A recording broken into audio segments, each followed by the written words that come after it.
Secretary of Education Betsy DeVos approvingly cited a study to trash public schools, but she left out the part of the study trashing her. The right-wing, corporate-backed American Enterprise Institute held a forum on how to move on from Bush-Obama school reform.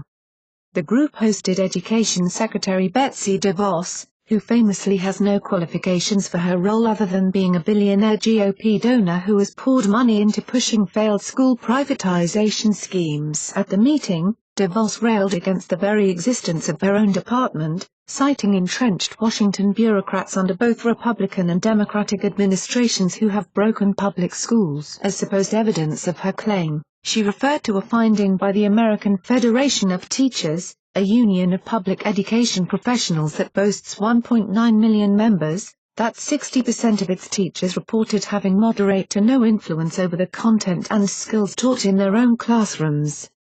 "Let that sink in," she told the audience. While the AFT survey of 5,000 educators DeVos cited did indeed say teachers had concerns over control of content, there is a much bigger part of DeVos left out. As AFT helpfully noted on Twitter, the proposed budget cuts aren't the only problem. DeVos recently rescinded 72 documents outlining the rights of disabled students, which could create confusion from district to district and make the lives of special education teachers, in particular, much more difficult. And for her own part, DeVos is openly disrespectful of the work teachers do. After touring a school in Washington, she disdainfully criticized teachers' attitudes, saying they were in receive mode and that they're not going to bring success to an individual child.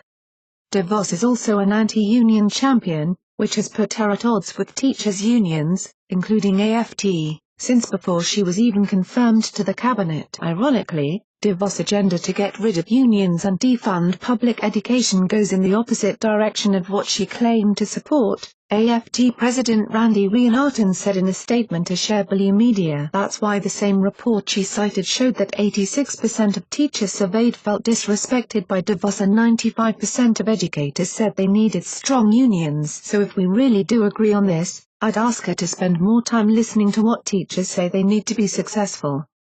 There have been plenty of legitimate flaws in previous presidents' attempts to direct school policy, but DeVos's favored solutions of rescinding federal civil rights guidelines and diverting funds to private education will do nothing to give teachers more control or dignity. It will just exacerbate inequality. If DeVos wants to seriously empower teachers, she should not blindly slash her department and ignore its mandates. In doing so, she has only worsened the problems she railed against.